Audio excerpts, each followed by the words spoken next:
At sa mga oras po ito, nasa linya po ng ating komunikasyon via Zoom si Attorney Trixie Cruz Angeles, dati pong Press Secretary. Attorney, good morning po. Jade at Admar po muli ang inyong makakasama. Maraming salamat po sa inyong oras. Ay, magandang umaga din po. Salamat din sa imbitasyon. Opo, Attorney, ang ating Vice Presidente Sara Duterte kamakailan po ay nagbigay na po ng pahayag patungkol nga po dito sa mga impeachment complaint na inihain laban po sa kanya, lalo na po ng grupong Akbayan at ito pong makakaliwang grupo.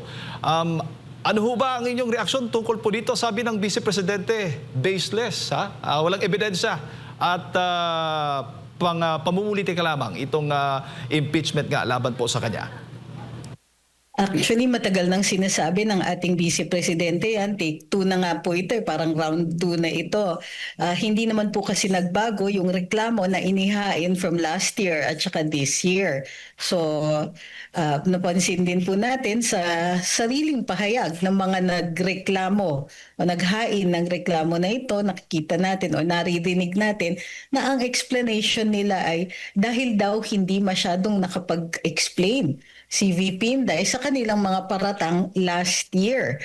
Kung matatandaan po natin, nakailang inquiries sa Kongreso o sa Kamara de Representantes ang mga representante natin at panay ang tanong nila kay VP Inday, minsan wala po sa lugar katulad ng sa budget hearing, katulad ng sa ibang mga committee hearings, at ang akusasyon pa nila ay bakit daw hindi sumasagot ang ating Vice Presidente sa kanilang mga katanungan at minsan hindi pa daw nagpapakita.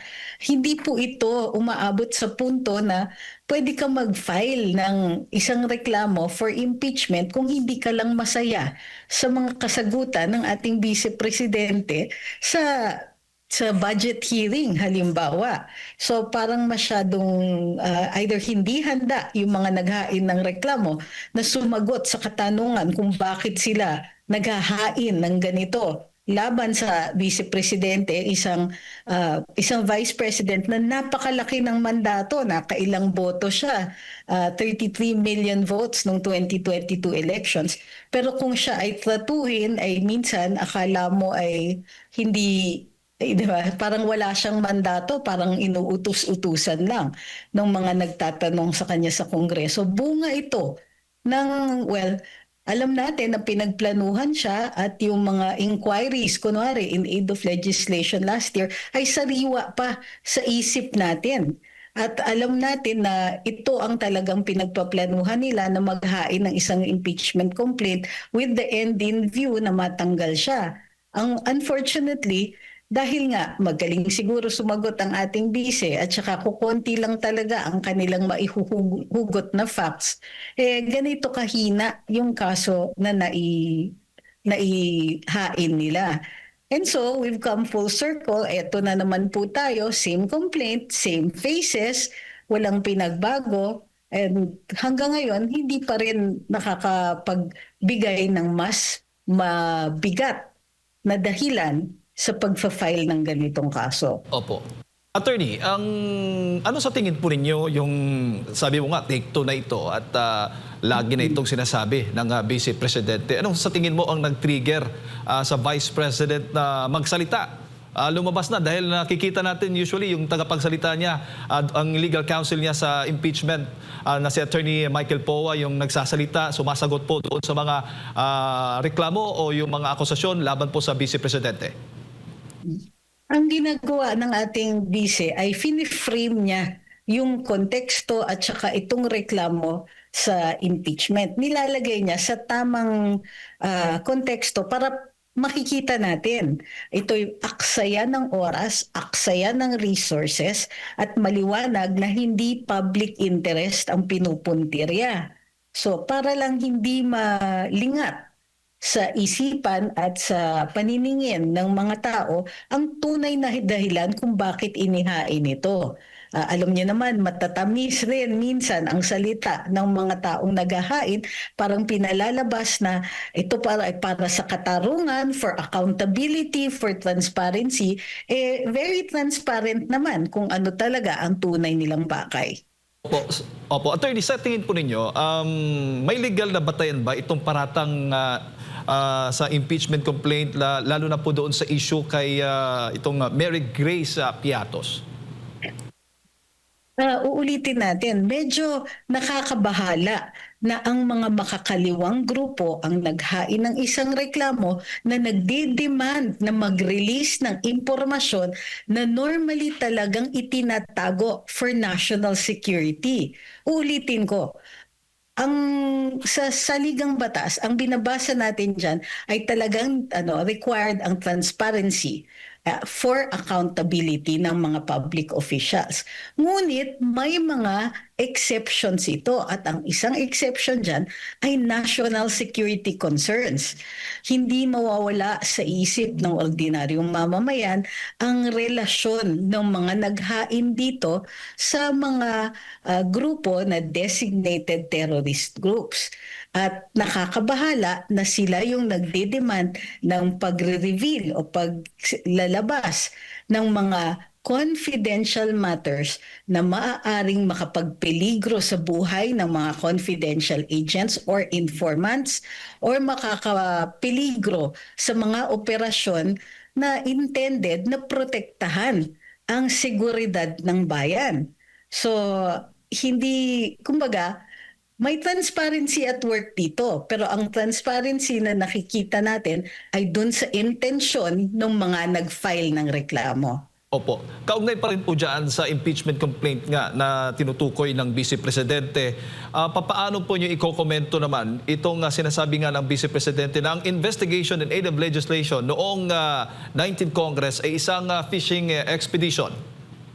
Totoo. At in fact, parang fishing expedition pa rin itong impeachment proceedings. Kasi nga ang sinasabi nila, lalong-lalo na, i-quote natin si dating Congresswoman Franz Castro at saka former Congresswoman Lisa Masa, sa kanilang isang forum ay sinasabi nila talaga dahil hindi daw satisfactory ang mga kasagutan ni VP Inday sa kanilang mga inquiries in aid of legislation, ma-file na ng impeachment ng magkaalaman na daw talaga. So excuse me, may ibang paraan para malaman ang impormasyon na yan. Hindi po kailangan ng impeachment or impeachment proceedings para magkaroon para makuha nila yung impormasyon na yan. They could have filed under FOI. Pero alam natin at alam din nila na mababa ang likelihood na makukuha nila yung impormasyon na yon.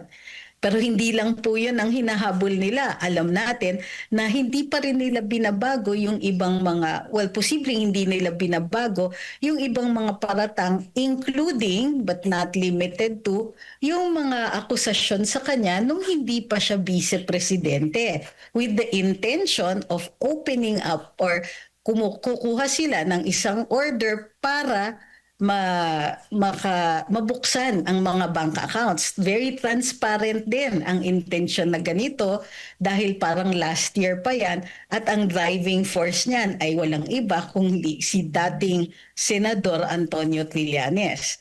So, yan, nakikita natin na it's not just the information tungkol dun sa mga operasyon, ngunit impormasyon din laban kay VP Inday para magsuko siya ng impormasyon so that they can file other cases. Opo. Kaugnay naman po doon sa pampulitikang motibo, ayon kay VP, ang akbayan ay may malinaw na pampulitikang motibo, kabilang yung plano nilang tumakbo sa pagkapangulo. Sa tingin po ninyo, sa legal na aspeto nito, attorney, gaano ito makakaapekto naman sa kredibilidad ng impeachment complaint?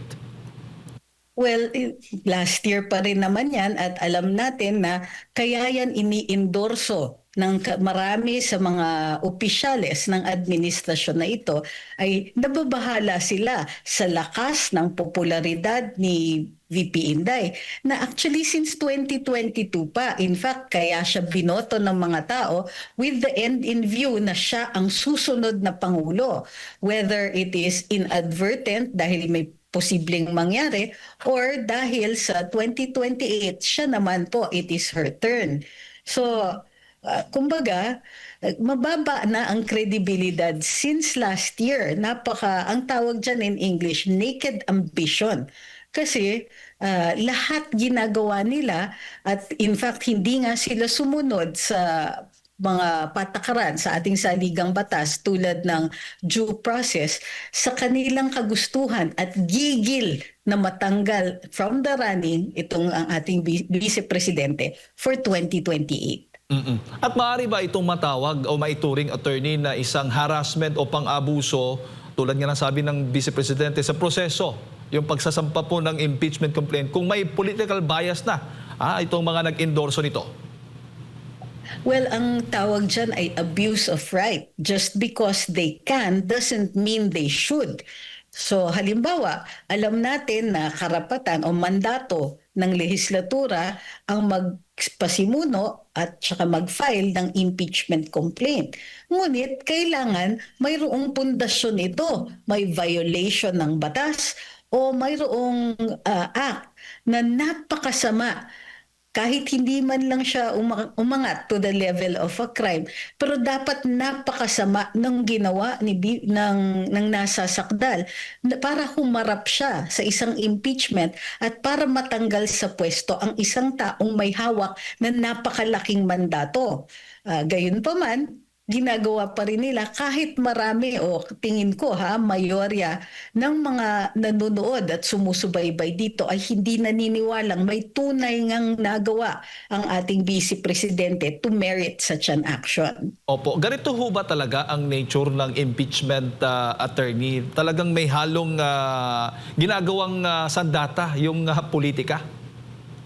Hindi dapat. Ngunit hindi maiiwasan kasi hindi nakalagay sa saligang batas na essential yung elemento ng motibo ng mga nagfa-file. Ang dapat nire-require or malinaw naman sa saligang batas pag tinignan ninyo ano ang grounds for impeachment. Makikita ninyo treason, graft and corruption, culpable violation of the Constitution, betrayal of public trust, high crimes. Dapat ganung level, ganung kabigat ang dapat ginawa ng isang tao para sila ay matanggal. Ito ay hindi ginawang madali ng saligang batas precisely for this purpose, para hindi basta-basta magamit para sa mga pansariling interes. Dapat ang pinoprotektahan dito ay interes ng bansa bago ka magtanggal ng isang tao na ginawaran ng mandato. So, well, parang nakikita natin na ang motibo nga naman nakakapag-unite din ng mga taong hindi matino o hindi maganda ang hangarin. Opo, opo. Pero doon sa timing ng paghahain ng impeachment complaint laban kay Vice Presidente, attorney, sabi ng Supreme Court dapat, di ba, February 6. Yan dapat yung panahon na po pwedeng maghain na. Pero bago ang February 6 ay nakapaghain na itong mga grupong ito laban sa Vice Presidente. Sa tingin po ninyo, kayo pabor din doon sa mga sinasabi ng ilan na magkakaroon ng problema sila pagdating ng panahon pag may magrereklamo sa timing naman ng 1-year bar rule dito nga sa kaso ng Vice Presidente? Well, may basis naman po kasi yung kanilang paghain ng maaga at ang tingin ko medyo nag-aalala sila na baka may maghain ng isang mahinang reklamo katulad ng nangyari dun sa presidente at mai-inoculate, mababakunahan, kumbaga, ang vice presidente ng 1-year bar rule. So, nagmadali sila. Ito ay dahil dun sa desisyon ng Korte Suprema sa motion for reconsideration ay sinabi nila na nag-umpisa ang 1-year bar ng January 14 or 15. Kung kaya't nag-file sila ng February 2.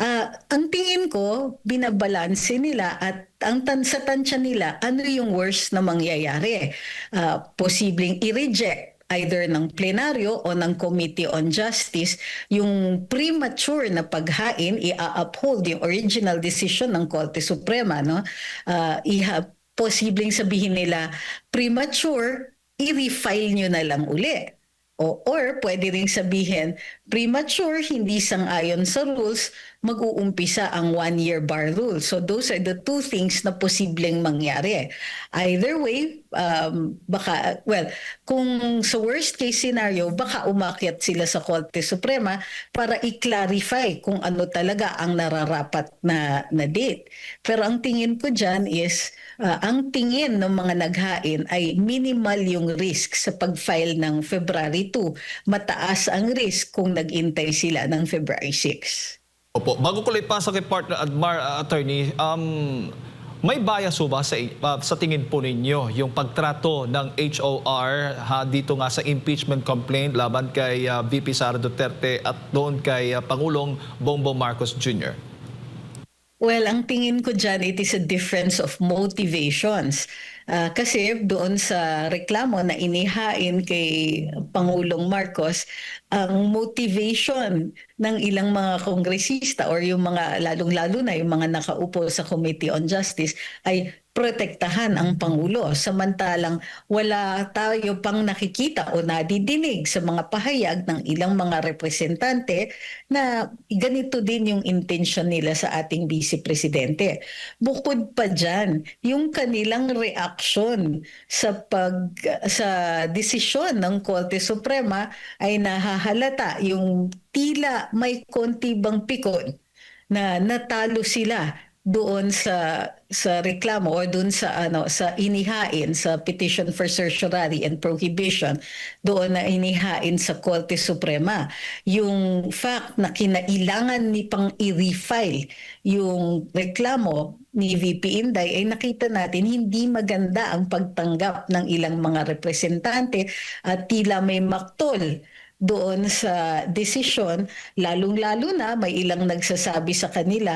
So, masyado daw nag-i-interfere sa kanilang powers. Kung sang-ayon kasi sila, hindi natin makikita yung mga ganitong reklamo. So, alam natin that iba po ang pagtanggap talaga.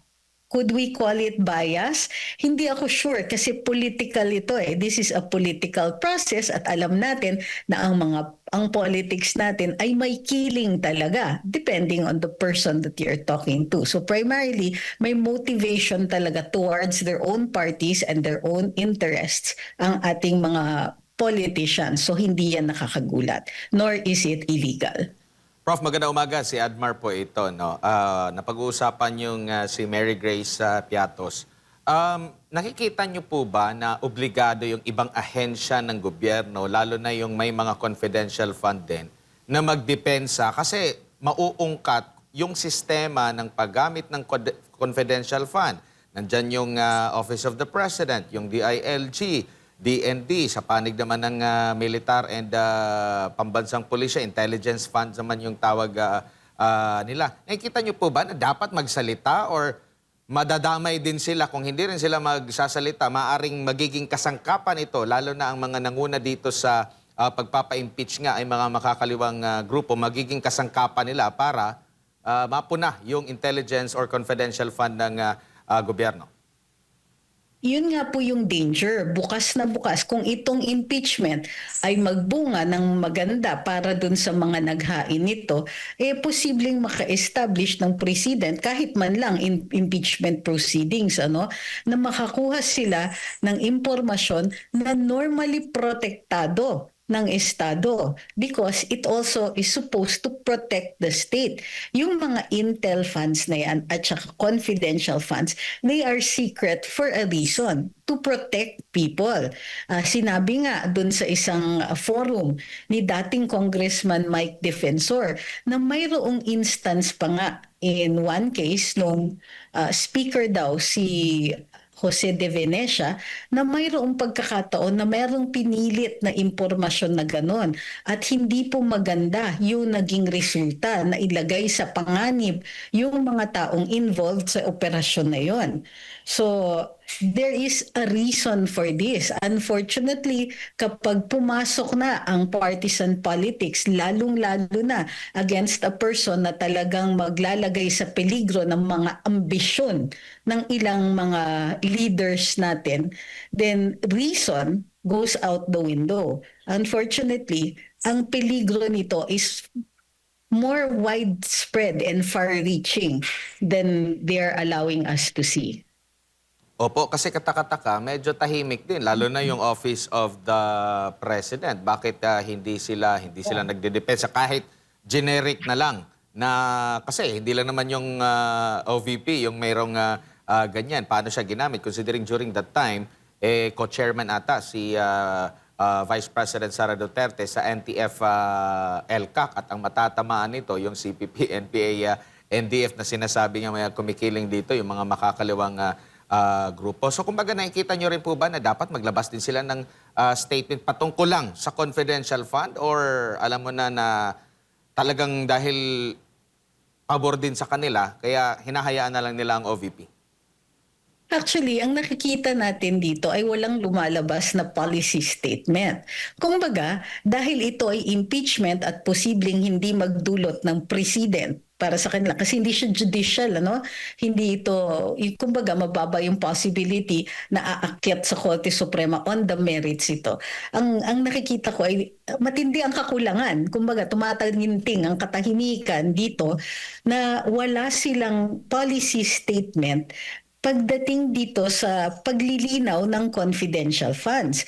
Kung talagang may issue sa paggamit ng confidential funds, baka dapat sinasharpen nila o ginagawa nilang mas madaling intindihin at mas madaling sundin at protektahan ang dapat protektahan sa pagbabago ng polisiya dito. Ayusin halimbawa nila yung Joint Memorandum Circular na naglalahad ng mga rules sa pag-liquidate ng confidential funds. Wala tayong nakikitang ganyan. In other words, maliwanag na it's only the Vice President and yung paggamit lang niya ng confidential funds ang willing nilang ipaungkat. Hindi sila nagsasalita tungkol sa ibang mga confidential funds dahil nga, ayaw din nilang maungkat yung kanila. Nilalaglag lang nila ang Vice Presidente. So, kawawa talaga si VP Inday dito. Opo. Ma'am, dito po sa naging pahayag ni Senator Risa Ontiveros na kinote doon sa video, maaari ba natin talagang makonclude na dito po sa hakbang nila for impeachment, lalo na doon sa recent interview, nakapanayam din si Senator Risa na sabi niya na kumpiyansa siya, basta magkakaisa lang, kayang matalo ng sinasabi nilang opinion sa pagka-presidente sa 2028 election si VP Sara? Alam niyo naman na you can fake it till you make it ay isang form, isang strategiya o taktika para sa eleksyon. Kailangan talaga ang mga nag-aambisyon maging kandidato ay i-portray nila na malakas sila. But in this case, medyo may slight fail kasi mayroong kondisyon kailangan magkaisa para manalo. Acknowledgement ito ng lakas ni VP Inday ng taas ng kanyang popularity ratings at trust approvals. So kailangan nilang mag-resort sa ganitong mga strategiya at ganitong klaseng communication style. Kumbaga na magpo-project ka ng strength pero hindi niya kayang i-project ng lubos kasi nga inaamin nila na by themselves o yung itong mga hiwa-hiwalay na maliliit na grupo ay masyadong mahina kung lalabanan nila ang Vice Presidente. So it will require na mag-vote in pa sila para lang magkaroon ng credible na challenge yung kanilang panig. So I don't see that happening anytime soon. Opo, at sa mga ganitong klase po ng pamamaraan po, attorney, epektibo pa ba ito? Kasi naalala natin, during 2016, napuruhan doon siguro si Vice President Jojo Binay, pero dumaan din ng mga pag-uusig at grabing kritisismo, lalo na si former President Rodrigo Duterte, pero bumaba siya ng may mataas ang grado po, no? At siguro maghahalos 3 taon kasi sinasabi ni VP Sara 2023 nagumpisa nga itong mga pag-atake laban sa kanya. Pero nananatiling siya ang may mataas po na grado sa lahat ng matataas na opisyal. Sa tingin niyo po, sa panahon ngayon, sa mata po ng publiko, epektibo pa ba ito? Itong ganitong klase po ng pamamaraan na yung inaakusahan para bumaho yung kanyang pangalan, babango yung nag-aakusa sa kanya at feeling niya na backup siya ng taong bayan at kumbaga may mandato ang taong bayan sa kanya na ilahad kuno ang mga paninira or mga alegasyon laban dito sa pangalawang Pangulo? Well, ang tingin ko hindi na siya effective, ano? Kasi otherwise, maaapektuhan talaga ang trust and approval ratings. And in the past year, kahit bumaba siya, no, from 2022 until the present, nakikita natin na siya parate, consistently, ang pinakamataas ang trust and approval ratings. Posibleng bumababa siya, pero never siya naging number 2 kahit siya yung vice-presidente. Maintained ang kanyang popularity. So, ibig sabihin, kahit kitang-kita ng karamihan ng mga, especially yung mga, mga nakatutok dito sa issues na ito, maliwanag. Ano yung motivation, ano yung purpose. Kumbaga, napaka-common knowledge na. Unfortunately, wala silang ibang strategiya. Walang ibang recourse. Kumbaga, walang mapupuntahan o walang ibang magagawa ang mga kalaban niya para magkaroon ng kahit man ng katiting na fighting chance. So in order to do that, ito pa rin at ito pa rin ang bagsak nila. Kahit maliwanag sa mata ng mga tao yung ginagawa nila. After all, kung suntok sa buwan na rin lang, ibuhos na nila lahat para dito sa strategiya nila.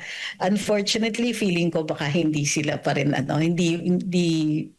hindi enough yung ginagawa nila. 33 million is a very, kumbaga, nakakatakot na number yon para ma-overcome. So kahit ngayon, naaapektuhan sila sa taas ng trust and approval ratings ng bise. Baka siguro dapat baliktarin nila, purihin na lang nila si VP Sara para mabaliktad yung grado. Kasi the more nilang binabanatan ang vice-presidente, simula 2023, hindi naman po, well, may pagbaba, pero nananatiling pinakamataas pa rin siya after nitong mga nakalipas po na taon na attorney. O hindi lang yun, walang umaangat na leader na maaaring umabot dun sa punto na pwedeng mabigyan ng credible challenge si Vice Presidente. Ang nakikita natin, ang daming wannabes, ang daming nag-aambisyon, pero walang umaabot dun sa level ng trust and approval ratings niya. Hindi nga umaabot sa kalahati ng trust and approval ratings niya at the lowest level. Kasi sino ba ang pinakaangat ngayon, or at least pinakamaingay, ay nasa 3% lang ng trust and approval. So hindi, kumbaga, walang credible challenge. So yun yung unfortunate sa kanila. May resources sila, merong strategy na alam nilang nag-work na nung panahon ni Vice President Jojo Binay, pero hindi pa rin nakakausad o kumbaga hindi pa rin na sila nabibigyan ng pag-asa na mayroong chance itong mag-succeed. So kumbaga, ang magiging strategiya nito ng mga opposition ni VP Sara, kung hindi nila matalo sa rating, hindi nila mapababa yung rating, tanggalin na lang sa pwesto para wala silang kalaban sa 2028. Hindi umubra yung siraan eh. Ilang taon na. Ang dami-daming trolls. Nakikita natin na ang dami-daming talking heads laban kay VP Inday, maging trad media or social media. Walang humpay since 2023.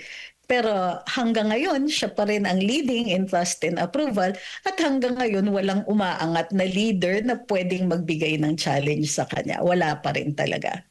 Opo, dito naman po sa maaring partisipasyon ni Madriaga, malino na po ba yung sagot dito ni VP Sara and at the same time, yung nabanggit din ng mismong taga-DILG na wala namang naganap na pagbisita or ang binagbabasehan lang is yung naging testimonya.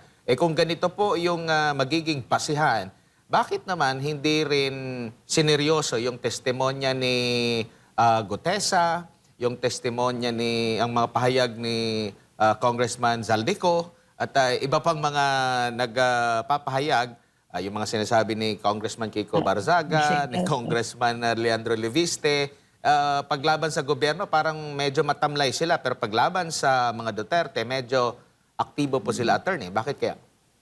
Totoo yan at makikita natin lalong-lalo na pag siniyasat na ng Committee on Justice ang sufficiency in form and substance ng mga reklamo laban kay VP Inday.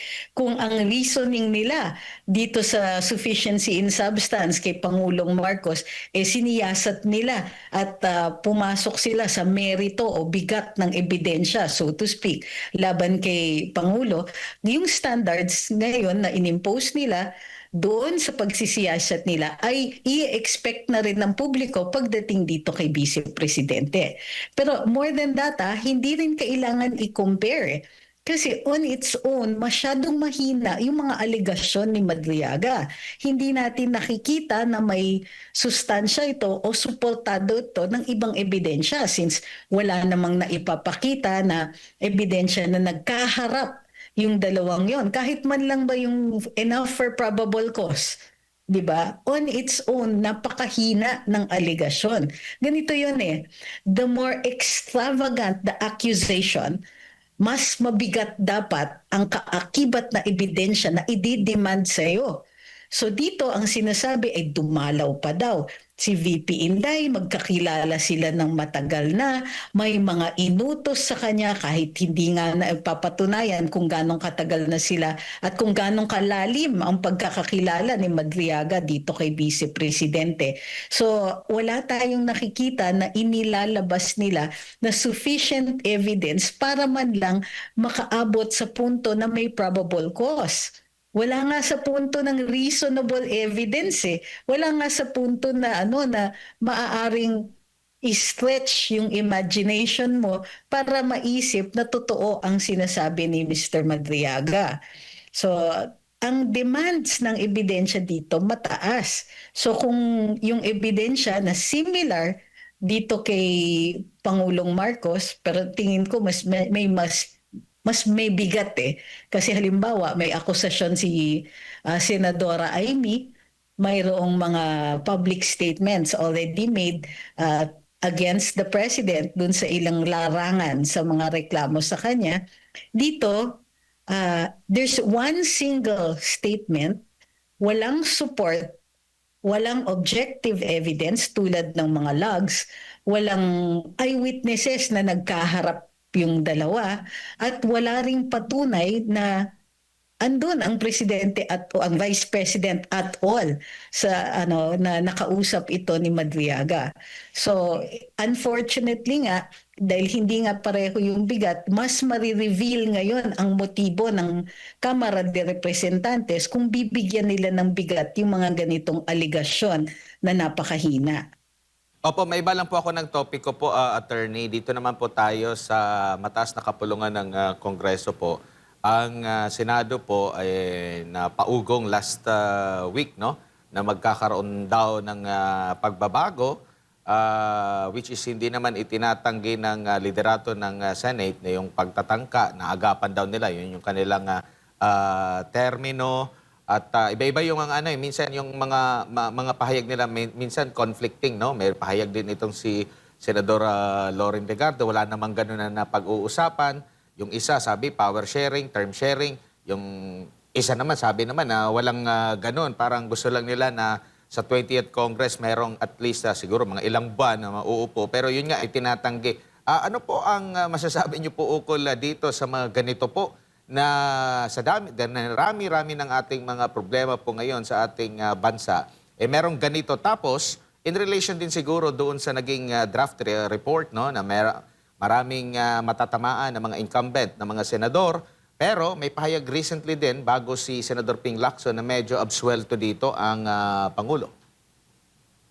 Well, it is unfortunate nga na nagkakaroon ng ganitong, kumbaga, exercise ang mga opisyalis natin o yung mga senador natin na ang daming kailangan talakayin doon sa Senado, ang daming hinaharap na problema tulad ng mga basic needs ng mga tao, pagkain, tubig, kuryente, nahihirapan ang ordinaryong mamamayan to cope with daily expenses. Pero ito talaga at kitang-kita. So tapos, hindi pa transparent, no? Ang daming ugong tungkol dun sa mga nangyari. Yung iba ayaw umamin na may ganon, pero yung iba umaamin pero with qualifications. So, ang maliwanag dito naiintindihan natin kung bakit sinasabi na hindi talaga mapagkakatiwalaan ang ilang mga opisyales natin, lalong-lalo na after this Senate exercise in futility, kumbaga. So, kumbaga, papailing ka na lang talaga, ito yung pinapakita ninyo sa atin at a time like this. Pero even worse, even worse, the reason na ginagawa yan ay nakakita sila ng pagkakataon. Kumbaga, ginagamit nila yung current na impeachment proceedings para isulong yung mga pansariling interes. Of course, from the start, yung administrasyon, nakikita natin na maliwanag yung paggamit ng, suddenly may mga nabubuhay na kaso, suddenly may kasong nabubuksan, suddenly may mga kasong biglang sumusulong, at ginagamit ito blatantly harap-harapan sa atin ng mga opisyales both in the executive and in the Senate. So, sa dami ng problema, pansariling interes ang inuna at pinagsasamantalahan yung pagkakataon para isulong ang sariling interes imbis na isulong yung mga kailangan nilang gawin para maprotektahan at maipagaan ang buhay ng ordinaryong mamamayan. It is very sad and very, how do you call this, infuriating, nakakagalit na talaga ito talaga ang pinag-uusapan natin how many years into the administration. Kaka-frustrate. Opo. Attorney, nakikita na natin yung para po sa inyo game plan. Unahin natin, kung sakali mang umusad yan doon sa Kamara, didirekta yan doon sa Senado, tapos mismo ang Senate President nagsabi na forthwith, kaagad-agad ay sisimulan ang impeachment complaint laban kay Vice President Sara Duterte. Ngayon, kung sakali mang maaresto itong ilan nga sa mga senador na nasa minority dahil nga doon sa flood control scandal, ang mismong DOJ na nga nagsabi, yung ombudsman nagsabi, naka-standby na yung kanilang arresting team. Mababawasan ngayon ang pro-Sara team dyan po sa Senado. Attorney, sa tingin po ninyo? Pero babagsak din ang kredibilidad ng administrasyon at mga senador na naked ambition talaga ang pinapakita nila. Ganito yun Hindi tayo tututol kung nakikita natin na fair ang proceedings. Hindi tayo makakaimik o makakapagprotesta kung nakikita natin na hindi naman nila ginagawa ang lahat para lang maisulong itong reklamo for impeachment. Pero pag pinapakita nila sa atin yung ganitong gigil nila at yung enthusiasm nila para lang maisulong yung kaso laban kay VP Inday, regardless of the lack of evidence, regardless of the lack of logic, kumbaga dun sa mga reklamo, kumbaga hindi sila, ang wino-worry ko is why are they not even worried about the public mistrust doon sa kanilang ipinapakita. Alam natin na all of this is just a cover. Gumagalaw lang ang lahat ng ito dahil mayroon silang makukuha dito. Mayroon silang naisusulong sa kanilang mga interest. Hindi ito tungkol sa transparency, hindi ito tungkol sa accountability, kasi kung transparency at accountability lang, doon pa lang sa inquiry sa House of Representatives ay mas makakakuha sila ng maayos na impormasyon. Kung hindi lang nila kumbaga halos openly ina-attack ang Vice Presidente. But since nag-umpisa sa ganyan, sa haba-haba ng prosesong nangyayari, pabagsak lang ng pabagsak ang trust and approval ng mga taong gumagalaw dito. Kumbaga, this is supposed to be democracy in action, di ba? Kung ayaw ng mga tao yung ginagawa ng kanilang mga elected officials, konsiderasyon yan na sa susunod na eleksyon hindi na kayo makakaulit. Pero tila walang takot sa ganitong klaseng reprisal ang mga senador at ilang mga opisyales natin.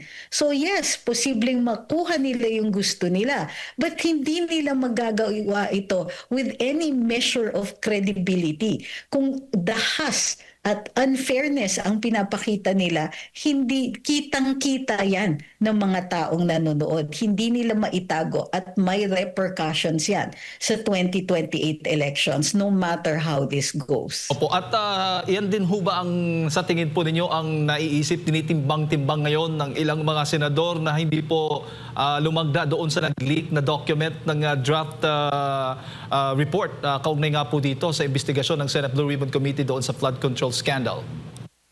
Opo, dun sa BRC report, nakita na merong iba nga na nag-withdraw pa ng kanilang signature.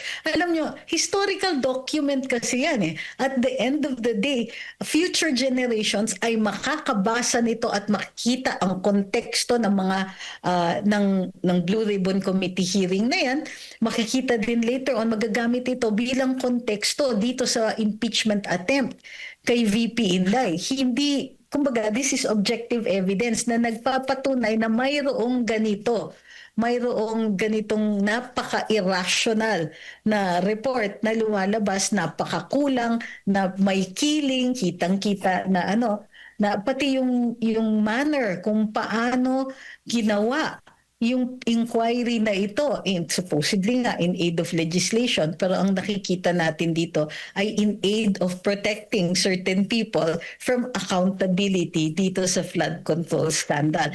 Lahat yan, all of that will be taken into consideration, and yes, lahat yan itatala sa kasaysayan. Opo, at syempre, maapektuhan, tulad mo nasabi po ninyo, kung i-endorso o susuportahan ng mga senador o ng mga kongresista itong impeachment complaint kay Vice President Sara Duterte, ang nakikita po nyo, maapektuhan ang kanilang trust at approval rating, lalo na't ngayon nakikita natin malapit na ang 2028 elections. Sa inyong pong nakikita, pinaghahandaan na yan ngayon ng mga kongresista, ng mga politiko, attorney. Oo. In fact, consideration yan. No? I'm sure may ilang mga kongresista na alam natin, maliwanag na sila po ay nag-iisip. Kaya wala tayong naririnig na may supermajority na o may ilang mga partido na nagsasabing kami ang nasa forefront dito. Kami po ay solid ang boto namin for this and that reason. So nakikita natin na hindi na ganun ka-belligerent, hindi na ganong kaangas yung mga statements ng mga representante dito sa mababang kamara, medyo mas subdued sila. Mas mas excited pa yung Senado, nakikita natin. Pero yung House, unlike last year, mas subdued sila. So ang tingin ko, dahil as long as papalapit na sa 2028 elections, ito ay nasa likuran ng isip ng mga representante natin, actually ng lahat ng mga legislators natin. Ito pa yung mataas ang stakes. Kung sa lahat, sa katapusan ng lahat ng ito ay magtagumpay si VP Sara at maging presidente, maraming mga karir ang matatapos dahil sa mga pangyayaring ito. Opo. Kaya nga sinasabi, kung gusto nilang mag-survive pa politically, itong mga kongresista ay parang mahihirapan ata, batay nga sa mga pahayag din ng ilang mga minority congressman, ay mukhang mahihirapan na makalusot. Yan din ho ba yung nakikita ninyo, attorney, dyan sa House? Well, ang nakikita natin is on a national level, tapos na karir nila. Kumbaga, ambisyon sila beyond the local level. Iba kasi ang local politics eh. But it is also possible na maaapektuhan sila kahit paano. At of course, hindi natin papakalimot yan. Dahil napaka-public ng kanilang mga aksyon, dahil may objective evidence, may mga pinirmahan sila from the first impeachment complaint, at yung itong pangalawa, makikita natin din yung partisipasyon nila, hindi mapagkakaila yan. Kumbaga, hindi nila pwedeng sabihin later on na, ay hindi ako yan, hindi ako pumirma. Walang ganyan. There is no chance to redeem yourself later on. Walang pagkakataon rin na maidi-deny nila kung ano ang partisipasyon nila dito sa impeachment complaints na ito. So, pero ang nakikita nga natin because nga medyo subdued yung mood ng House as compared to last year. Hindi kasiguruhan, kumbaga, ang tagumpay nila. So either way may talo eh. Posibleng maipanado nila, dumire-diretso ang impeachment, pero later on yung talo sa later on sa 2028, or posibleng sa umpisa pa lang kung isuko na nila itong attempt nila itong at itago yung kanilang ambisyon, then baka may fighting chance pa sila at a future career. Nakikita natin dito ang malaking may dilema talaga yung House Opo. sa ngayon. Opo, pero nakikita ho din ho ninyo na magkakaroon ng pagbabago ng direksyon kung sakali man na magkakaroon din ng palit liderato dyan sa Kamara, kasi nga may mga umuugong-ugong na mga balitang meron daw na palit liderato possible na mangyari, attorney. Actually, ilang linggo na nga yan eh. Actually, simula nung umupo si Speaker D, hindi na nawala yung mga ganyang usap-usapan na posibleng bumalik si House Speaker Martin Romualdez. Pero hindi rin po natin nakikita na malaki ang mayorya na naghihikayat ng pagbabalik ni Speaker Martin. So hindi natin nakikita or wala natin tayong naririnig na malakas na ugong doon sa pagpapalit sa kanya. Hindi rin natin alam kung impeachment ang motibo ng ugong na ito or yung mga, matatawag natin dito, yung mga benepisyo na natatanggap ng mga representante sa 19th Congress as compared to the 20th Congress. Mas posible pa yung motibo na ganon. So, for the moment, hindi natin nakikita na magiging factor pa yan dito sa upcoming na impeachment ni VP. Pwede bang kung sakali man si Congressman Sandro Marcos ang maging speaker, attorney? Well, anything is possible, lalong-lalo na sa administration na ito. Nakikita natin, di ba? Halimbawa, isang napaka-popular na vice presidente, ilalagay ninyo sa impeachment. Parang medyo may level na surreal yung mga ganito. So, yung possibility, well, of course possible. Kaanak ng presidente yan, madali makakakuha yan ng boto. Pero ang tanong is, will he be experienced enough? Kaya na ba niyang i-handle yung ganyang klaseng responsibility and power ng with this limited experience? Wala namang question, matalino naman si Congressman Sandro Marcos. Pero iba talaga kapag experienced ka, bihasa ka doon sa larangan na ito. He's only a second term congressman. Pero kung siya po ay umabot sa punto na maging House Speaker, hindi natin alam if that will even be good for him. Kumbaga, iba yung level na yon eh. Makikita talaga lahat ng maliliit na mali mo. At may repercussions kahit ang maliliit na pagkakamali. For somebody so inexperienced to be in that kind of position and to handle that kind of power, hindi yan magiging madali. So we're not sure if that will even work for him. Opo. Yes, naririnig natin yung ganyan, but it might not be good. Opo, huli na lang, attorney, kung dyan sa Senado papalitan, kung matutuloy yung pagiging Senate President ni Senator Loren Legarda, ay may pagbabago ho bang mangyayari yung mga plano ng impeachment against Vice President? Posible po yung mawala? Well, depende kung sino yung mag-uupo sa kanya. Di ba? Kung ang mag-uupo sa kanya ay yung pro-Duterte faction at lalaki and they will have significant votes, then makikita natin magbabago. Pero kung ang mag-uupo sa kanya ay yung dati ng mayorya with the endorsement of the president, ibang usapan yan. So, depende yan talaga kung sino ang mag-uupo sa kanya, kung anong interes ang mananaig. Opo. Huling mensahe po niyo, attorney, para sa lahat po ng ating mga kababayan na nanonood po sa mga oras na ito. Ang tingin ko dito is that itong pagsusulong ng impeachment ay parang napaka-tone deaf ng mga nagmamanipula nito. So, imbis na pakinggan ang daing ng mga tao para sa transparency, imbis na makinig na ang daming kailangan asikasuhin na problema, from simple traffic to yung bigat at complexity ng healthcare system natin at saka yung pagkain na napakamahal. From simple matters of survival, simple but very devastating matters of survival, impeachment talaga ang inaatupag. So mahaba na ang memories ng mga tao, salamat sa social media.